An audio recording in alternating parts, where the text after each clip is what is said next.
Quedó inaugurado el mapa artesanal aquí en Expo Artesanías 2021, el recinto de Corferias y más exactamente en el pabellón 6, primer piso. Estamos hablando desde la ciudad de Bogotá, transmitiendo desde la Troja Radio Digital. Soy Rocío Arias Hoffman. Y hago mención al lanzamiento del mapa artesanal porque ha ocurrido en la mañana de este 16 de diciembre de una manera muy emocionante, mostrarle al público, a los propios artesanos y artesanas también presentes en feria, que a través de www.colombiaartesanal.com existe la posibilidad de acceder a 12 rutas artesanas que nos llevan a muy distintos lugares del país para viajar, para comprender, para conocer la intimidad de municipios desde sus talleres artesanos. Es una nueva mentalidad, una nueva manera de hacerlo. Quiero saludar a Edgar Beltrán, marroquinero, artesano presente, mejor dicho, incansable en feria porque está en ese stand del mapa artesanal ejerciendo oficio, trasladando su taller, ¿no?, de marroquinería situado en Bogotá, pero a este espacio de Corferias. ¿Cómo han vivido esta mañana? Descríbamelo con sus palabras, la efervescencia que ocurrió a través del lanzamiento de esta página web. Bueno, quiero saludarlos primero. Edgar Beltrán Jaramillo, marroquinero de la Escuela de Artes y Oficios de Santo Domingo.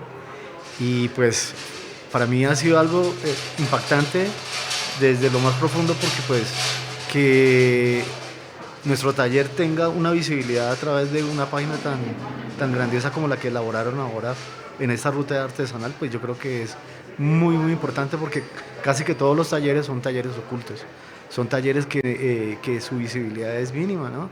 Porque pues no tenemos acceso a tener una tienda, o no tenemos acceso a estar pues muy, digamos, en la parte comercial, es dificilísimo. Y ver que Artesanías de Colombia se haya dedicado a hacer ese tejido tan maravilloso de los diferentes saberes y oficios es muy importante. Que hablen de nosotros y que lo hayan hablado de la manera tan sutil como lo hicieron.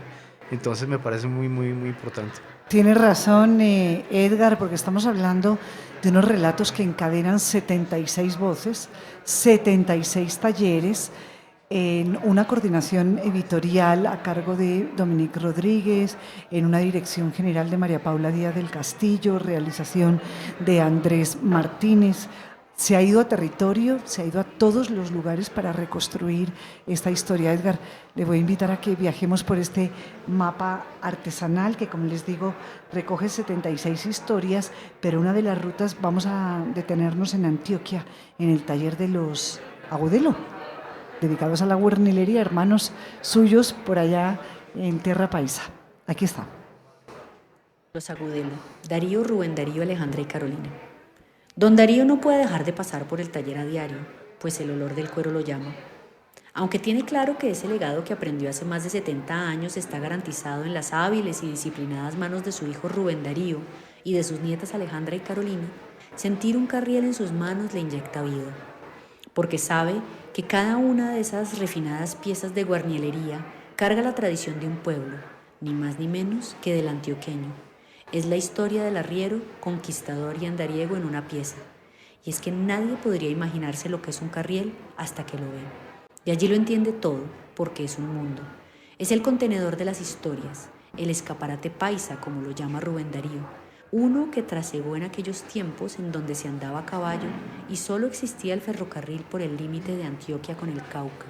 Allí, estos hombres que estaban fuera de casa por meses y meses, guardaban el aguardientico, el tabaco, las agujas para arreglar los aperos, los clavos de herrar, las cartas, la peinilla, el espejito, el escapulario, la camándula, la libretica donde anotar lo del mercado, el lápiz y el tintero, la navaja. Recita sin tomar aire este hombre lleno de gracia y carisma. Por supuesto, para cargar esos 3 o 4 kilos había que tener un buen contenedor, uno que además guardara sus secretos, una que otra carta de amor, una fotico y un mechón de pelo de la amada de paso. El guarniel fue creado también con la misión clara de llevar consigo historias prohibidas. Para eso, sus 118 piezas ensambladas, con 12 compartimentos entre paredes, bolsillos, cierres y caletas, un oficio de una destreza infinita y con un canon que se sigue al dedillo desde hace décadas. manteniendo los colores rojo y amarillo de la bandera de Jericó y el charol inconfundible de estas piezas perfectamente elaboradas. Aunque por años fue labor masculina, y como a los Agudelo no los frena nada ni nadie, las herederas del negocio, Alejandra y Carolina, saben que lo que se hereda no se hurta, así que se entregaron, luego de estudiar pedagogía en Medellín, al aprendizaje de marroquinería y sobre todo a las manos de su abuelo y padre para que les enseñaran el arte de la guarnielería. No se arrugaron por tener que estar de pie todo el día, ni por tener callos en las manos. Al revés, se metieron de lleno y con todo lo que también aprendieron de aerografía, le empezaron a introducir innovaciones al producto, con diseños en el cuero que modernizan la pieza. Carriel Arte es el primer taller en el pueblo donde trabajan mujeres. También se dedicaron a rastrear el carriel sanpedreño, de San Pedro de los Milagros, muy en desuso por la preferencia del de Jericó, y lo están reviviendo, con la adición de los tejidos en hilo de seda en la tapa, hechos por su mamá, Luz Helena Gaviria, una familia que dicta cátedra en este oficio y que emociona oír de la pura alegría que transmiten. Esta es la voz de Dominique Rodríguez en el relato de la guarnilería. Edgar, se sintió íntimamente ligado a todo ese recuento de los Agudelos, se vio en Jericó. Pues totalmente, claro, mis ancestros vienen también de Antioquia, entonces yo creo que ahí hay un ligue con todas estas cosas, ¿no? El ADN viene impreso, que uno lo viene descubriendo con el tiempo, y eso fue mi caso. Mi caso, pues no, yo soy artesano reciente, yo realmente vengo desarrollando mi oficio hace como unos 6, 7 años. Por haber pasado por la escuela de artes y oficios. Sí, fue una decisión que tomé y yo creo que fue la mejor que pude haber hecho. ¿Usted estaba en qué mundo laboral? Yo soy ingeniero de petróleos de formación, trabajé por muchísimos años en tecnología, manejando empresas, pero un día tomé la decisión de lanzarme al vacío y buscar como ese sueño y esa inquietud que tenía yo con el diseño y con todas estas cosas que... Entonces quería un stop en mi vida y lo hice. Y me fui a estudiar a la escuela y allá me enamoré totalmente del oficio.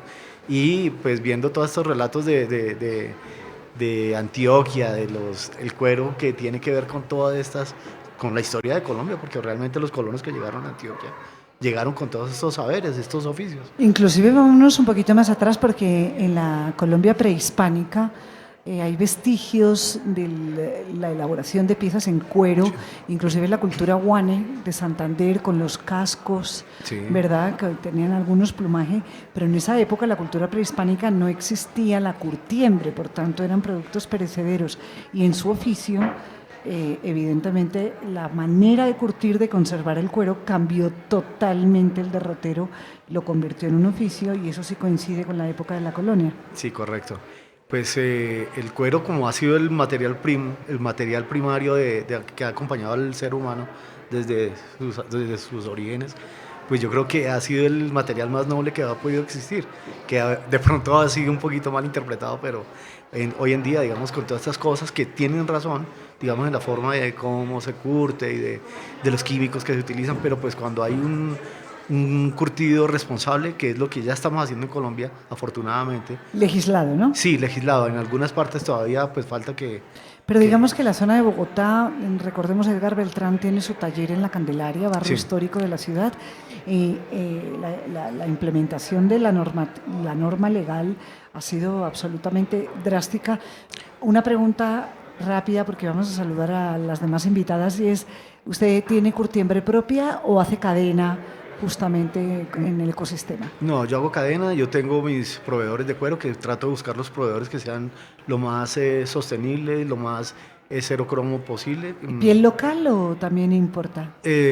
Usamos la piel de San Gil, de una curtiembre que es muy ancestral también, que curten al vegetal, y acá en Bogotá trabajamos con curtiembre certificada solamente. Bueno, ahí a curtir tiene una labor fundamental para dirigir el gremio, para trasladar ese espíritu de cuidar el ambiente, porque Edgar pues plantea un tema muy delicado, es el vertimento de las aguas residuales que resultan de la curtiembre cuando se mezcla con el cromo, todo el trabajo con las pieles, sí. Pero me imagino que ya esto viene con certificados, viene claro, con todo. Hoy en día para poder, digamos, uno hacer una exportación tiene que certificar que la piel viene de un trabajo sostenible, ¿no? De que el vertimiento de las aguas sea limpio, que en lo posible se reciclen las aguas y esto dentro de las mismas plantas de curtido. Y yo creo que vamos en ese camino, ¿no? Se ha puesto en cintura muchísima gente que ha tenido que cerrar sus curtiembres ancestrales también, porque no quisieron entrar en digamos, la normativa. Pero yo creo que es lo que hay que hacer, ¿no? Le voy a presentar a dos colegas de oficio. Estoy aquí en la mesa con Carmen González, que es una artesana de mucha trayectoria en el mundo guayú. De hecho, es mujer de su pueblo guayú. Y a Rebeca Palacio, de una generación más joven, pero también mujer guayú. Las dos de Uribia. Las dos de unas rancherías que en relación con esto que nos está contando Edgar, a propósito de cuidar el ambiente, ¿qué nos puede contar Carmen que sucede, por ejemplo, en su ranchería cuando teje los telares, los chinchorros, cuando teje mochilas? ¿Qué pasa con los restos, las piticas del algodón con el que trabaja? ¿Cómo manejan el residuo propio del oficio de tejer? Muy buenas tardes, mi nombre es Carmen González. Sobre las preguntas que me están haciendo, sí trabajamos con telares, tejidos en crochet, los residuos de los tejidos en telar, que son las gasas de las mochilas, son las que más dejan residuos, y no dejamos perder los residuos porque es una ganancia, también es una materia prima que nos costó y tenemos que reciclarlos en otras mochilas que son resistentes para hoy en día sería para las compras, porque anteriormente lo usábamos para cargar peso, el agua del Hawái con las múcuras, con que sacábamos el agua anteriormente en las comunidades guayú de nuestros ancestros. Esos residuos eran los que se cargaban los pesos, como por ejemplo la múcura con el agua. Qué bonito. Entonces, el resultado de la reutilización de lo que quedan las piticas y todas estas gasas es el entramado, el tejido que hacen como sopas. ¿Eso es lo que protegía la múcura, lo que la sostenía? Sí, las sopas para cargar peso, como yo les digo, son unas mochilas resistentes que para que se haga esa mochila se tuerce el hilo en la pierna. Eso lo hace más que todo los abuelos. Mi papá hace de lo que yo resido de mi taller, eso lo hace mi papá y sacamos otras mochilas con eso. Estamos hablando de un señor de 83 años que acostadito en un chinchorro. Lo hemos visto trabajar allá en Uribia, en su taller, Carmen, cómo las hijas efectivamente le pasan las piticas y las sopas, para que nadie se vaya a confundir, que todavía no hemos entrado en el terreno de lo gastronómico, son el resultado de esos hilos, aprovechamiento. Rebeca Palacio ha estado investigando y dando origen a una bellísima composición editorial que se llama La mochila de la memoria. Este asunto de relacionar el objeto con sus significados, ¿ha encontrado, por ejemplo, alguna lectura en el mundo de lo guayú, Rebeca, en su mundo, donde se tenga en cuenta el aprovechamiento del material, ya sea en la cerámica que ustedes tradicionalmente han hecho, o en el propio tejido, o en ese trabajo, por ejemplo, de los aperos, ¿no? De cuando se utilizaban mulas y caballos? Sí. Así es, Rocío. Justamente tenemos dos escenarios dentro de nuestra mochila de la memoria que nos narran, porque además el ejercicio que tenemos en Azar y Jagua es justamente una narración, una ilustración que nos contextualiza un poco acerca de lo que estamos contando, y tenemos unas fotografías, y esas fotografías nos muestran esos objetos que hacen parte del compendio de cultura material que realizamos.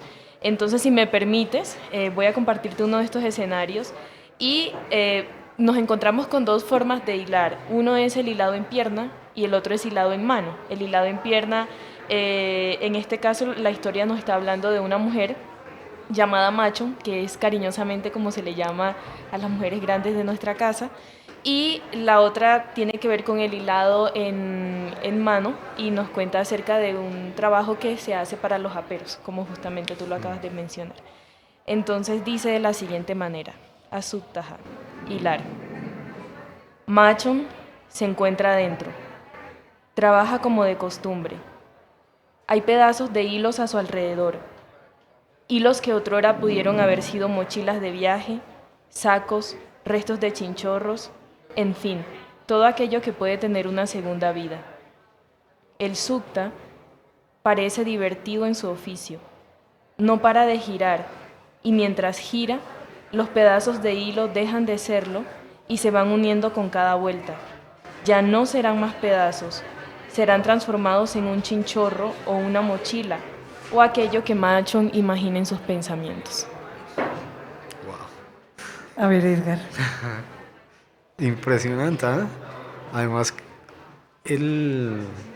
la evocación y digamos, todo ese misticismo que tiene, que cuenta allí de tu cultura, ¿no? Es lo más importante, esto es transmitir lo que lo conozcamos, los que no lo conocemos, ¿no?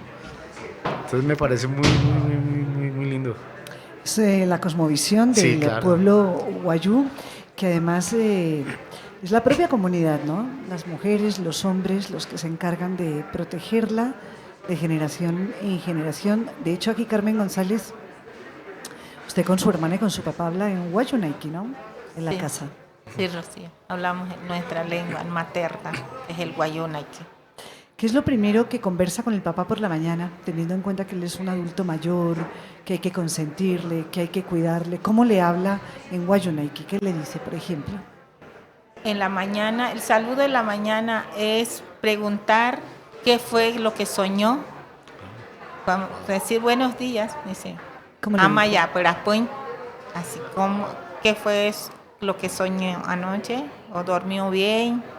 O sea, es un saludo, que cómo amaneció, para decir así como amaneció. Y en Guayunaiki se llama ya, pero después. Ajá, es eso. Cómo pasó la noche, para decir esas palabras. Eventualmente no siempre hay sueños para contar, o siempre se comparte algo de lo que sucedió en la noche. Sí,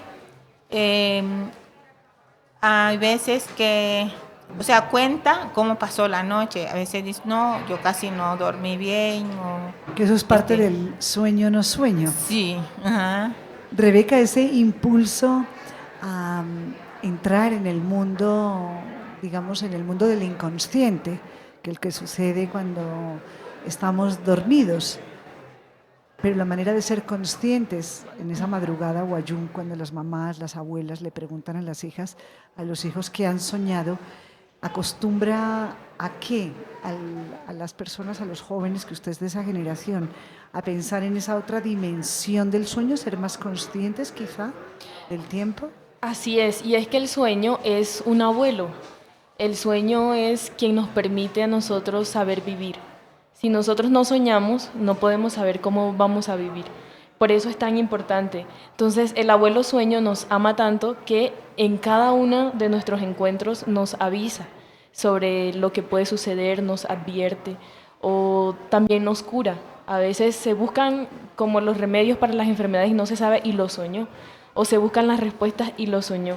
O hay algo que nosotros no estamos viendo, pero que a través del sueño se puede anteceder. Entonces es la conciencia de que el sueño es nuestro abuelo y que es real y nos ama, y en esa comunicación que tenemos constante con él podemos encontrar el camino para poder vivir. Edgar nos contaba cómo encontró el camino para vivir según su verdadera intención, podríamos decirlo así. Entendiendo que el oficio artesano le podía entregar algo que seguramente la ingeniería de petróleo no le estaba dando. Le quería hacer una pregunta, es en relación con el objeto, porque la mochila de la memoria que tenemos aquí con Carmen González y Rebeca Palacio es una reflexión sobre cómo estos objetos se relacionan con las personas. Cuando usted tiene, y decía antes, no hay nada más unido al ser humano que la piel, evidentemente, ¿no? Nuestra cercanía con el mundo animal. Cuando usted tiene entre sus manos la piel, el cuero, ¿qué le transmite? ¿Cómo se relaciona con él antes de que sea convertido en objeto? Pues la piel, el cuero como tal, es un material orgánico que transmite sensaciones muy profundas. Y al momento que tú la tienes en las manos, descubres su relieve, sus características, su historia, porque en la misma piel vemos la historia, ¿no? De lo que pasó, del animal que nos está aportando esa piel, tiene una historia también, ¿no? Entonces podemos ver dónde estuvo, en qué región del país pudo estar, si en tierra fría o en tierra caliente, qué bichitos lo picaron. Y cuando ya empieza uno el trabajo con la piel, transmite también todo. O sea, yo usualmente trabajo haciendo cosas casi que por encargo para los clientes. Y pienso muchísimo en ellos cuando estoy trabajando con el cuero. Y casi que la energía mía se transmite a través de la piel. Es algo que es como un, ¿cómo pudiera decirlo yo? Como un shock que tiene uno en el momento que está haciendo el objeto y transformarlo, ¿no? ¿Cómo se llama eso que está diciendo Edgar, Carmen? El contacto de la mano que teje en su caso, guiada por Gualequeru de pronto, pero usted tiene una tensión propia sobre el telar, ¿verdad? O sobre su aguja.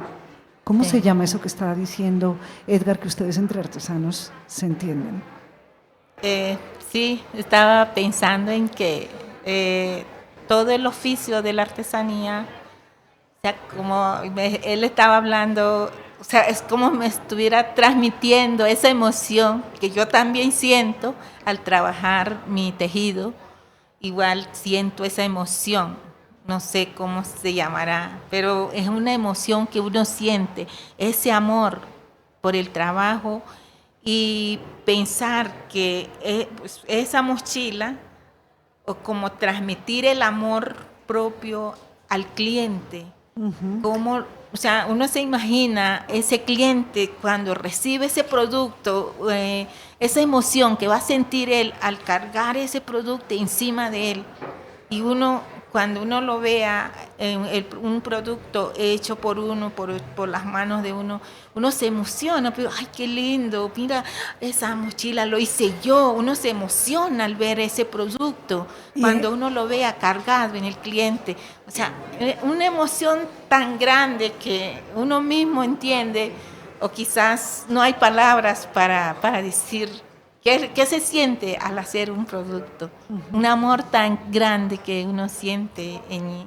De hecho, en la elección, Carmen, del propio Caná, que es el patrón geométrico que identifica el vocabulario, la expresión, la comunicación de las mujeres guayú, porque son las que definitivamente tejen. ¿Qué Caná es su favorito? De los 25 que supuestamente hay codificados. Rebeca, ¿usted ha contado 25 canás? Así es. 25. ¿Sabe quién me enseñó eso? ¿Quién? Aquí, la maestra Carmen González. Hace bastantes años, cuando estuvimos juntas en su taller de Uribia, me metió en su habitación especial, en la casa. Yo lo tomé como un acto de profunda confianza, a mostrarme como muy juiciosa. Usted ha ido documentando, Carmen, algo que no es frecuente en los hogares de las mujeres artesanas, y es una documentación hasta en papel de patrones. Usted tiene muchísimos, pero me explicó claramente los 25. Entonces mi pregunta es, ¿cuál es el caná con el que usted se expresa? Mejor dicho, será difícil que elija uno entre los 25, porque va a depender de cómo se siente. Si en este momento estuviera tejiendo, ¿cómo se siente? ¿Qué caná elegiría? Bueno, a mí me llama más la atención al ojo del pescado, pero yo descubrí algo con una compañera, que viendo todos mis productos, la mayoría del canás que había entre esos productos era el pricker. Yo inconscientemente como que lo escogí y no me di cuenta. Yo me di cuenta fue por una compañera que ella me dijo: Carmen, como que te gusta mucho el canás de pricker. No le gusta por lo que es pricker, es la vagina de la burra. Entonces ella no le gusta, no, ese canás es feo, ese nombre es feo, no me gusta, como que a ti sí te encanta. yo lo veo en mis productos, no fue mi intención, pero ahí apareció en mis productos varias de ese canaz.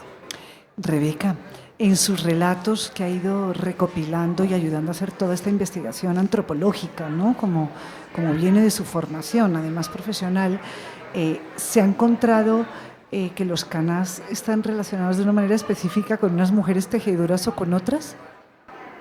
Sí, están relacionados y también yo creo que así como dice Carmencita van contando de ellas, ¿sí? Por ejemplo, hay otra de las maestras artesanas que su canás favorito ese es el del Iboya, el de la estrella que anuncia la primavera. Y está en sus mantas y está en cada cosa que ella borda, está. Y cuando están pensando en colores, piensa cómo le pondría esa estrella, ¿sí? Y así mismo también me ha sucedido de canás que escogen a las personas. En algún momento una compañera de la universidad quería una mochila para su mamá y yo le preguntaba, bueno, ¿qué canas? Y decía, no, pues escógelo. Y eso me parece una decisión muy difícil porque es muy serio, es contándose uno también a través de esas representaciones geométricas. Y en un sueño estaba el canás de las huellas que dejan los caballos cuando están maneados.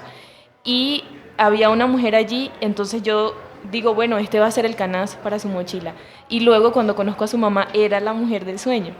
Wow. Una cosa así muy...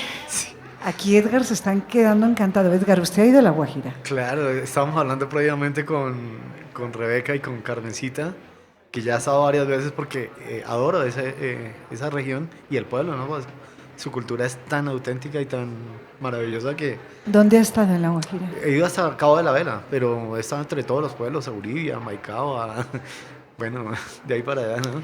Hay una inquietud con respecto a un fenómeno, hablo de fenómeno no porque sea necesariamente reciente, todos hemos trabajado en colaboración, digo todos en términos humanos, digamos, ¿no? Las personas nos ayudamos desde tiempos inmemoriales a salir adelante, pero hablo del fenómeno más de la co-creación, digamos, que no era tan evidente entre el sector artesanal y de pronto otros sectores profesionales como el del diseño o el trabajo con otro tipo de materias primas.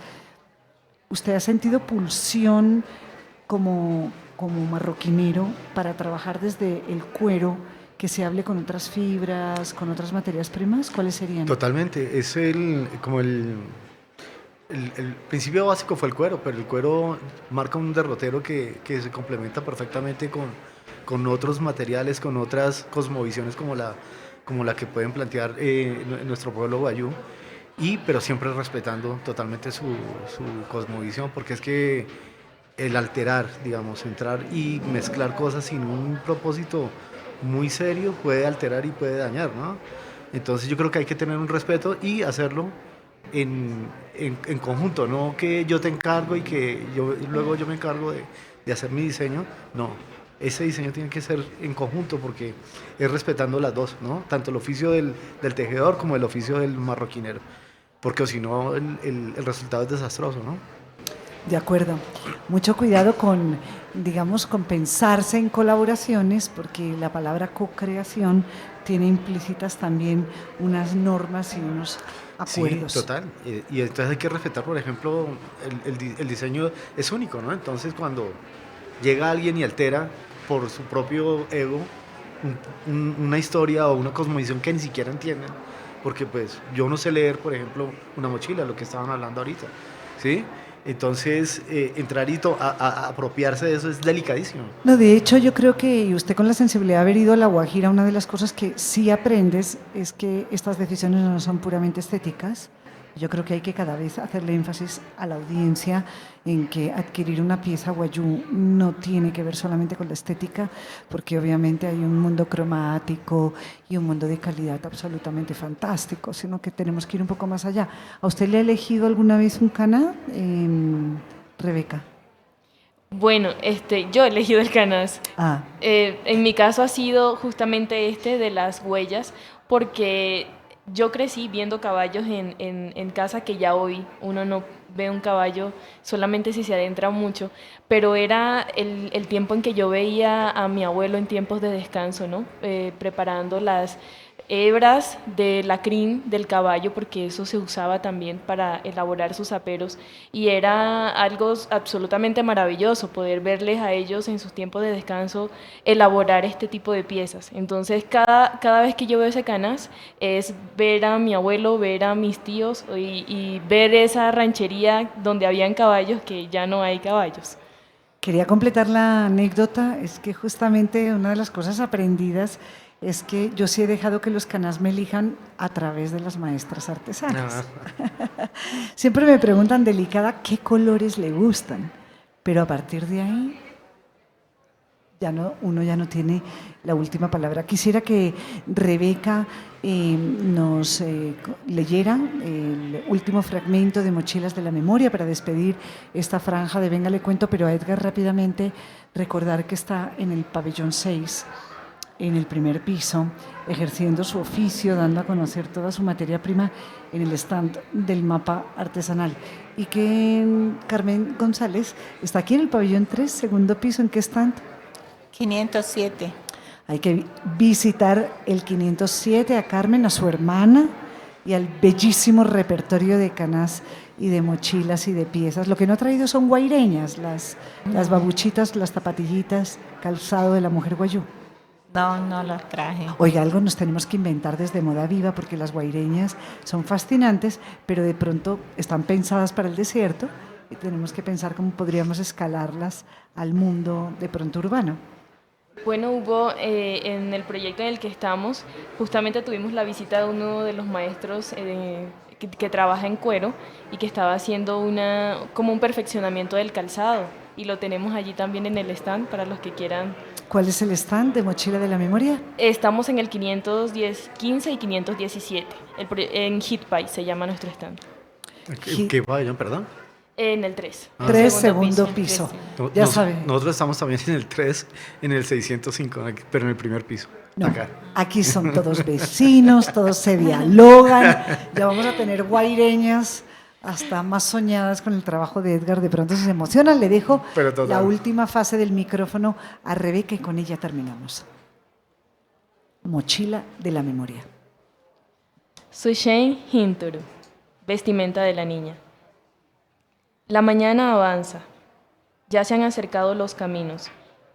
Es día de lavar y hasta el Hawái hay que caminar. Hay que adentrarse un poco por el monte, más bien lo suficiente, y aparece el Hawái majestuoso. Tata Huyá, papá lluvia, ha sido generoso así que está lleno. Mientras la niña crece, hace lo que su madre y su abuela le enseñan. Ya en el Hawái le dicen: escoge bien el barro, la arena no es necesaria, el barro sí. Así empieza la enseñanza que se disfruta como un juego. Después hay que amasar. Ahí está el secreto. La niña toma un poco de barro, forma un tronco y de ahí salen las piernas, los brazos y la cabeza. Aprieta lo suficiente, define las partes, moja sus manos en agua para unir y otro tanto de barro para rematar, y finalmente espera. Se pone a secar y de vuelta a casa va aprendiendo a tejer en forma de miniatura el chinchorro y los trajes de su guayunquerra, muñeca de barro.